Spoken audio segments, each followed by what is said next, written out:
Hello, guys. What is happening? Sorry, had some technical issues getting this camera going. Man, oh man, this thing's been playing up today. I really should get a webcam or something like that. I'm using $1,000 camera as a webcam. You'd think it would work, but it doesn't. It just seems to overheat all the time. Anyway, guys, thank you so much for tuning in all night. Trent, Marco, thanks for being here. So, you guys, we have something pretty significant to talk about when it comes to New Zealand and what's happening there, and also what's happening in China. Now, obviously, New Zealand is, maybe a few steps ahead of us in this rate hiking cycle, and maybe 6 or 7 steps ahead of the Americans in their rate hiking cycle, and further ahead again from people in the UK and England. So the thing is, we need to pay attention to anything that's happening in New Zealand. And I want to thank the person that sent me this on Twitter. I forgot your username, otherwise I would say it. I'm so sorry about that. But thank you for sending this to me because, yeah, it is very important information. Please remember, guys, to hit that like button so more people get awoken by these videos and live streams. But anyway, let's pull up this article, which comes from stuff.co.nz. So first home buyer's dream shatters as another Wellington firm goes bust. Now, I'm pretty sure, as you guys know, that Wellington is the capital of New Zealand. At least I thought it was. I'm really gonna look stupid now if it's not, but I'm pretty sure it is. It's I'm pretty sure. but anyway, Wellington's a big city in New Zealand, and developers are running into issues. What does this remind you of? China. What's happening in China? Which, funnily enough, we're going to discuss right after this. So let's take a look at what's going on here. Okay, so Rahul, I'm not even going to pronounce the rest of his name, says he broke down in tears when he received an email saying the construction company building his family's first home, Jonesy Construction Limited, had entered liquidation. He and his wife, Ritika's new home in the Wellington suburb of Newlands, now has a temporarily closed sign outside it. And despite having paid off nearly all of the construction costs, the couple do not know whether they will receive their home or get their money back. That's obviously a horrible situation to be in for them. But it's incredibly risky times for developers and construction companies because they're highly leveraged, as you'll probably see further down in this article. So the couple received an email from liquidator Grant Thornton on May 11th. Rahul said it came out of the blue. Rahul said he met with Jonesy construction director Ben Jones in early April and was told his home would be completed in 4 to 6 weeks. So he was misled down the garden path by the looks of it by the construction company, which they're always going to try and save face, even if they're trying to save their business at that point or they think their business is going under. They're going to try and save face so that they can keep everything going as long as they possibly can. So an initial liquidators report states the company had at least 15 sites under construction and that the liquidators were identifying further sites that may be affected. The demise of Jonesy Construction follows another Wellington construction company, Armstrong Downs Commercial, entering liquidation at the start of May. So this isn't just one instance. There's other companies where similar things are happening, but what is happening? So it says here a number of other firms have also gone bust, and Master Builders Chief Executive David Kelly said the biggest issue was the delay in the supply of materials, which meant work could not be progressed, resulting in cash flow issues. So I'll use an example of what's happening on that place where I did that video and I showed you those homes that were being built. And, they're still for sale right now. They're still for sale. So you think about that. You think about how much building costs went up, how much lumber costs went up. And yeah, they've come back down now. But all these homes that were under construction, they'd already bought the wood.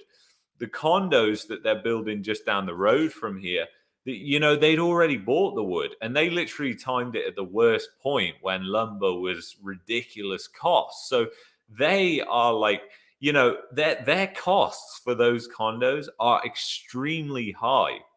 And condos right now are not selling very well in Calgary. There's just too many. There's way, way too many condos in Calgary. There is a total oversupply of condos. And here, some more are coming now. And when they get to market, by the time they eventually get to market, guess what? Then they might have to sell at a lower price. And what happens if they're then taking a loss on that, or they can't sell? Well, that puts them in a very, very bad, difficult position for the company.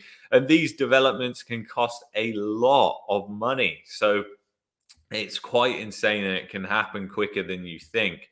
Um, Cyrus Stav said he paid roughly 474,000 already for the house under a progressive payment regime. We are in a situation we never wanted to be. We trusted that guy, and it's not just me, the guy said. So, and you think about that as well. Like, now he's got to try and sell a half-built house in a declining housing market. Like, that is just devastating for him. He is just going to be losing so much money because, as we know, like we've said before, people just don't have the money. Like, so who's going to have the money to put the money in to complete that house? Maybe it's going to be him. I don't know, but it's a terrible situation to be in. I broke into tears to find out that my dream to own a house is shattered. Yeah, I mean, dream to own a house. So this sounds like it was his first home. Yeah, it said at the start, first home buyer's dream shattered.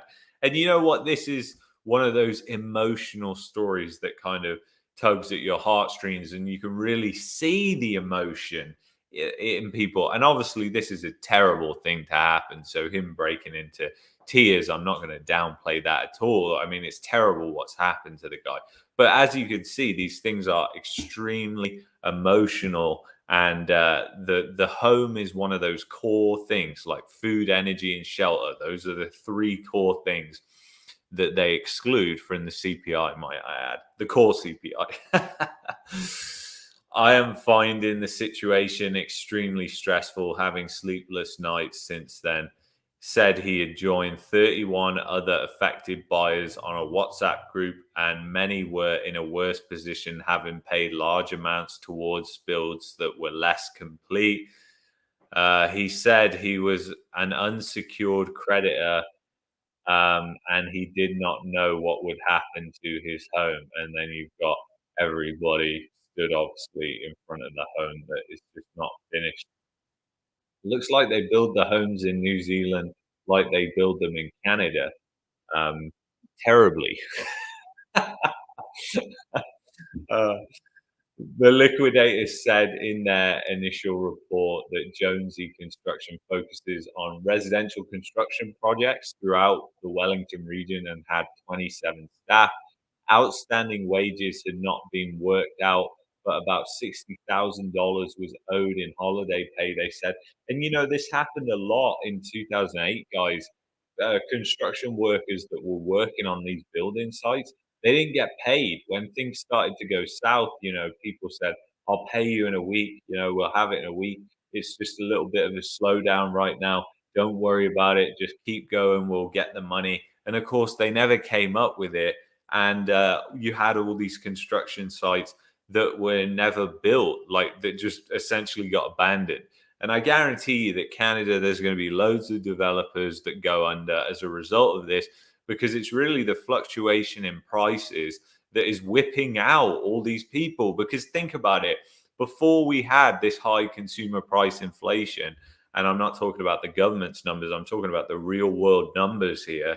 Before we had this high inflation, things were relatively stable, okay? But now you've got prices going like this, up and down, up and down. And if you buy at the wrong time and then the market goes south, you could lose your whole business.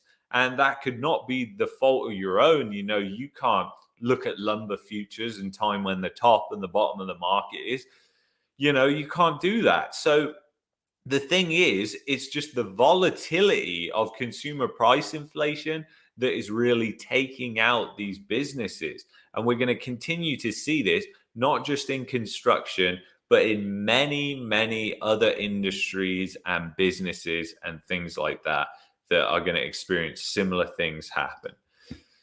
So the director has advised that throughout 2019 and 2020, the company was undertaking work for a developer who faced financial difficulty, resulting in substantial losses to the company. However, it was anticipated that these losses would be recouped from future work and contracts, the liquidator said. The majority of the company's contracts were registered master builder contracts and were fixed price and were entered into prior to substantial price increases and market fluctuations. There you go. So they said it right there, which caused further losses and time delays that became unsustainable. So you get it, like right there, like it's the market fluctuation. So people who think that they're safe building their own home, are they so? I don't know. And I don't know if my picture's just frozen. I don't know what is going on right now. But is my picture just frozen? Let me know in the comments, because I have no idea. I'm guessing that you guys can obviously hear me, but I'm pretty sure that that picture is frozen by the looks of it. Let me try. Let's stop the camera and come back. No. What is going on tonight, guys? I am just getting rinsed by technology issues. I guess these things happen. So let's see, camera.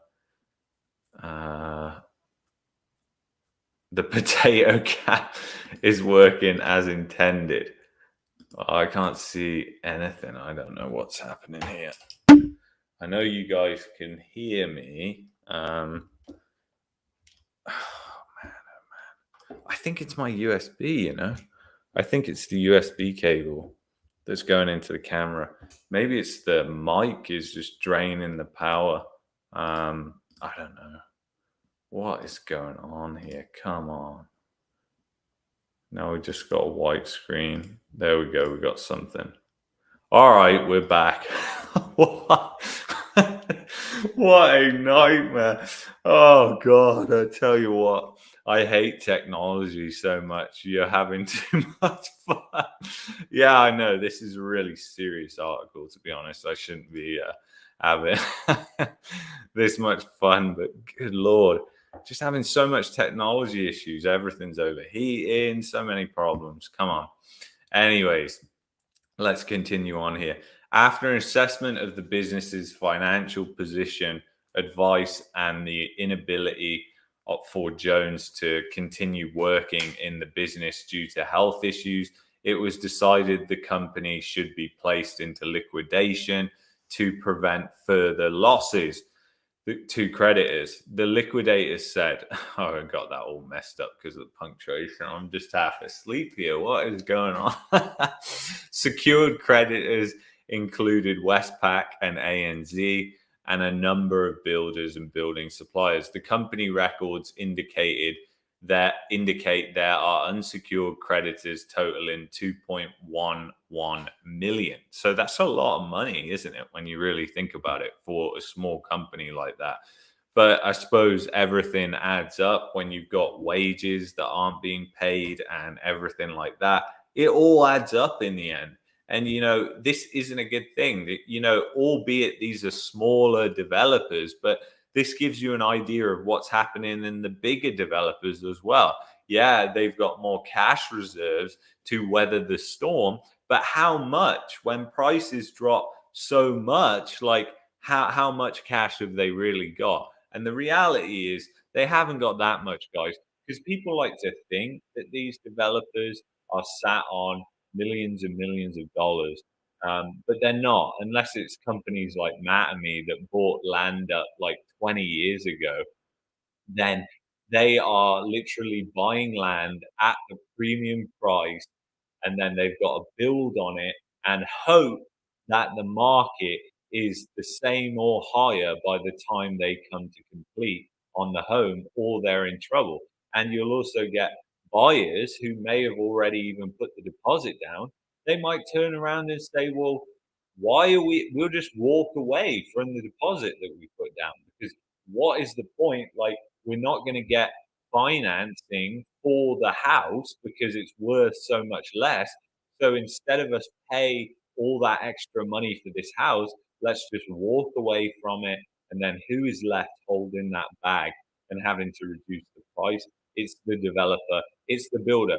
So we're going to see this happen all over the United States and Canada and everywhere. Like, builders are being massively impacted by market fluctuations.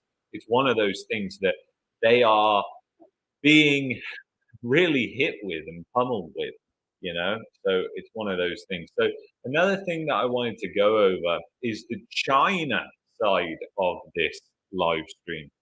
So obviously, everything that is going on in China is still going on. There is still that the housing market in China is still literally going down the kitchen sink, and China is having massive issues.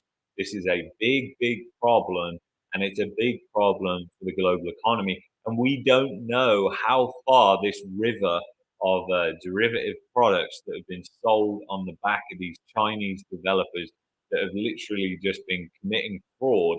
You can go check out Serpent Taser's videos on these developments, and they literally build some of them out of cardboard. They don't even complete them. Nobody even lives in these developments. Like, it is ridiculous. And we've also got another story which I'm going to do in a different live stream, which broke from the Wall Street Journal, which is China is now clamping down massively on people who are Chinese and they own overseas property. That is a lot of people. So all those people who bought, all the Chinese people that flooded the markets everywhere, Australia, New Zealand, Canada, the United States, the UK, Europe, you name a market, they are there, you know, everywhere from Panama to Dubai to Spain to Portugal. The Chinese are there, and the Communist Party is saying that they are going to clamp down, and these people need to sell those assets. So incredible statements now coming from the Chinese Communist Party, and that's bad news. You know, it seems like honestly, guys, even I never expected this, but everything. Like, there is so many different things now converging on the housing market. Like, it is literally like just surrounded by all these different things that just seem incredibly bearish for the housing market. But anyway, let's take a look at what Bloomberg is saying about what's happening in China over their holiday weekend there, which is typically home buying season. So let's take a look here. New home sales in 23 major Chinese cities plunged 33% by area during a 5-day national holiday compared with a year earlier, despite policymakers' pledges of support for the property market, and despite the tyrannical lockdowns actually being um, unlocked. Like, so I think it says somewhere in this article anyway, but yeah, like, so don't think about the lockdowns because they weren't locked down. Chinese Chinese shares fell after Premier Li whatever warned that the nation's employment situation was grave as Beijing and Shanghai tighten virus curves. A Bloomberg intelligence gauge tracking junk dollar notes dropped last week for the third time in the past 4 or 5 day period. Exports from China grew at the slowest pace in April since June 2020. They are unlikely to turn around anytime soon, with the government appearing to be firmly committed to a COVID zero policy for now, Bloomberg economist Eric Zhu wrote. So that's really interesting, guys, because what does that say for consumer price inflation moving forward if obviously exports are now at the slowest pace since June 2020? Just think about that. What does that mean for supply shortages? What does that mean for consumer price inflation? It means, guess what? It's going up. So you can actually jump the gun here and think, hey, am I going to need, if you got the money anyway, I should add, am I going to need a new computer over the next 3 years? Because you probably should buy it now. And that's not financial advice, but the prices are going to go up and they're not looking like they're going to come back down, because it's not like they are producing these goods. They are shutting down the factories and everything is happening. So it's really, really bad. And it just, I mean, June 2020, just think about that. That is really insane. So you can see the sales drop in Chinese cities. Apart from this one Chinese city, every Chinese city is down, down, down, down, down. Like nearly, like this is minus 100%. Like it's insane. Like a lot of these have dropped like 80%. Like the sales have dropped 80%, and all the developers, all the derivatives.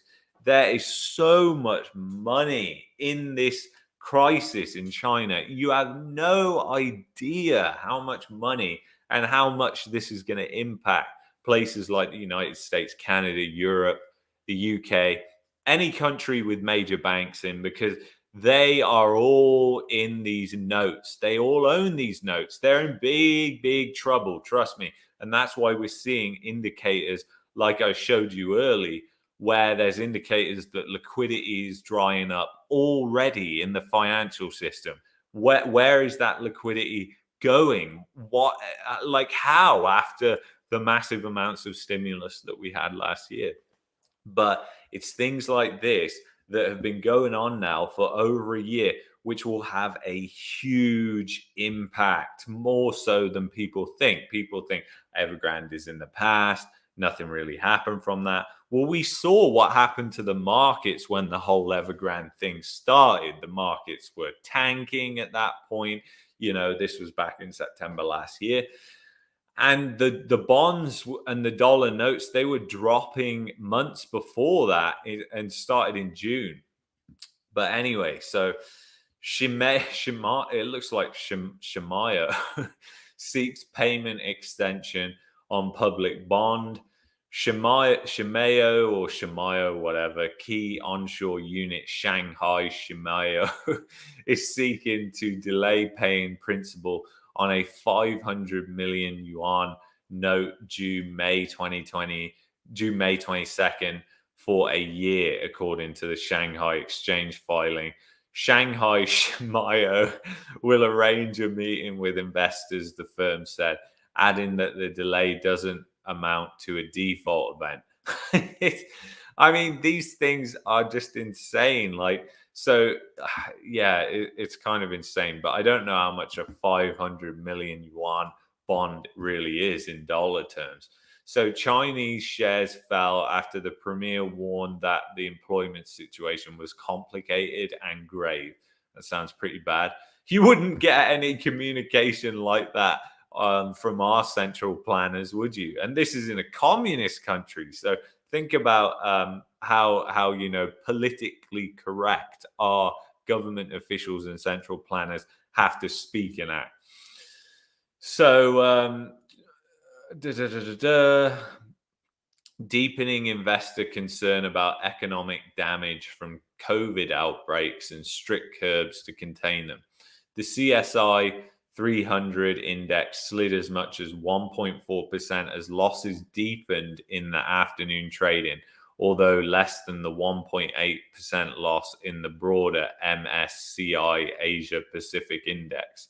China's exports grew at the slowest pace in April since June 2020. Customs data showed Monday as worsening virus outbreaks crippled demand, undermined production, and disrupted logistics in the world's second largest economy. Get that in there. Get it in the brain here because we need to remember that. Second largest economy in the world, obviously a massive exporter of goods. This is bad news for consumer price inflation, as I said, but really you're not going to see this for 3, 4, 5 months down the line. So when we're going to be seeing the inflation from this is guess what? Later in the year. By then we might have energy prices dropping, but then we might have other things spiking in price. So it's a terrible situation that we're in right now because the thing is, if the government comes out with lots of stimulus money and everything like that, it's not going to cure the situation, is it? When supply is the problem. We haven't got a demand issue. The problem is we've got too much demand, and that's why we have consumer price inflation. And it's like I said on yesterday's inflation stream, and if you didn't watch that, please do. But inflation is really prices correcting to fluctuate with demand and supply. So if you think about it, it's like I used that example at the grocery store. If meat prices go up a lot, then people are going to buy less meat. And that's evidence. Like a lot more people are buying less meat now. And that's because the price has gone up so much. And the price has gone up so much because the supply has been really hampered. So the supply has been more limited. So they've had to increase prices. So the thing is, obviously, if the government comes in and they say, we're going to give you stimulus money to go and buy meat, or they say we're going to fix prices of meat, does that cure or heal the supply issue? No, it does nothing. This is simple logic, guys. So these idiots who are all over Twitter who think that, oh, hey, you know what? If they just, as soon as they fire up the quantitative easing press, we're going to be all good to go. Everything's going to be fine. They're completely out to lunch. They don't understand the macro level of what is happening within the financial economy, within the actual real economy when it comes to price inflation and why it's happening. And the government doesn't understand it either because they want stimulus money, price controls. They think that that cures the problem. And what you'll see with price controls and stimulus money is shortages. And we've already seen a fair amount of shortages of different products because of that stimulus money that was injected into the economy. So, it's absolutely insane. But, anyways, so, oh my God, these names, they're killing me. Guangzhou R&F Properties Co. obtained investor approval to effectively delay repaying the majority of a 6.48%, 400 million yuan, $60 million bond that's puttable Monday, according to a file. So they haven't got the money. They're just asking for extensions. These are not good things because the investors still aren't getting paid for their bonds. Like, it's not good that this is being delayed. Like, it might as well be a default, in my opinion. Like, I mean, I don't know. But anyways, under the new arrangement, the developer will still pay the coupon due for the last year on Monday, but reschedule payments for the remainder of the bond originally due in 2024. Okay, that makes sense. New home sales drop over holidays. New home sales in 23 major cities tracked by China Real Estate Information Corp fell 33% by area, adding to the pain this year after combined sales at the top 100 developers halved for the first 6 months. I mean, yeah, that's absolutely insane. That's despite the Politburo making sweeping vows to stimulate the economy and the top policymakers saying it would encourage real housing demand in its clearest message condoning relaxation of property curbs. The thing is, obviously, real housing demand doesn't really exist in China. It's all fake demand. I mean, most of these properties that these people are buying from these companies are sitting empty. I don't know if you've seen them, but they're all over the place. So lenders seize control of the property where China Oceanwide planned to develop one of Lower Manhattan's tallest towers. Oceanwide defaulted on a $165 million loan on the project. That's a lot of money when you really think about that. $165 million at 80 South Street in January, leading to the transfer to a receiver as the property's custodian, according to a filing by the developer's Hong Kong affiliate. Oceanwide had invested $410 million. Wow, $500 million invested into the project. It's absolutely insane, these numbers. Like that, and you just think about the derivatives that have been created on the back of this. Like when you think about mortgage-backed securities, commercial mortgage-backed securities, all these derivatives, all these derivatives that were created in China from developments that didn't even get built, like were just, a building site essentially. The borrower has failed to pay all amounts demanded under the notice of default, Oceanwide reported in the filing. The company is continuously assessing the legal, financial, and operational impacts of the actions to be taken by the initial lender. Oh God, go away. So that's it anyway. So it just comes up with subscribe, and I'm not gonna. So that is it, basically. You've obviously got these things happening with the Chinese housing market. The developers are in trouble there. They're defaulting on bonds, or they're trying to extend so they don't have to pay the bonds because they're running out of money, and the sales are dropping faster than a knife drops to the ground. And then in New Zealand, you've literally got a similar, albeit a very small thing that's happening, but it shows you an insight into the fragility of the construction industry and how leveraged it is. And it's really super leveraged in China. I'm sure it's leveraged in New Zealand as well. And I'm sure it's leveraged here in Canada. People think that everybody has the money, but the reality is most things are bought with debt. For example, let's say a developer buys some land to build some condos on it. They might take a loan out against the land to finance building the condos. Obviously, there's got to be some sort of loan to get the construction started there. And if they're not able to sell all those condos like they are in places like Toronto, because there's just been artificial demand and speculation for so long, then it's a big problem. I mean, they're still. The funny thing is, guys, the condos that they're building down the road, they've still got a sign there that says, like something like selling fast, or nearly sold, or something like that. That sign has been there for 6 months. They literally play with your emotions. They want you to think, oh my God, they're selling really fast. We need to go buy now. Trigger that FOMO, It's very smart. The marketing departments, they know that humans act in patterns and suffer from this. So there's definitely problems that are coming to light here. So there's a couple of different live streams that I'm going to be coming out with tomorrow, maybe some on Sunday as well. So stay tuned for that.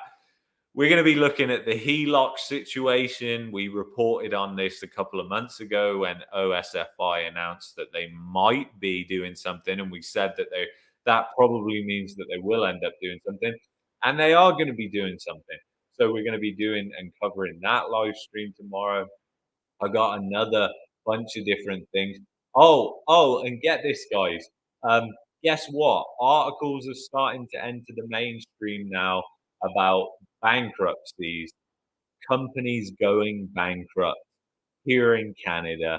Who would have guessed it? Who would have guessed it? I mean, I've only been saying it now for the past 6 months. But anyway, guys, we'll leave that till tomorrow. So I'll see you. Have a very merry Friday. please, whilst you scroll down there, please do the generous thing of giving this video a like and giving us some support so that it gets out to everybody who subscribes to the channel and they can see this wonderful information. So thank you so much, Marco, Trent, The Guardian, DM PR, All Nighter in the house, Jack. We've got loads of people in here. Thank you so much for being here. And I will see you guys in the next live stream. Thank you so much. Bye bye.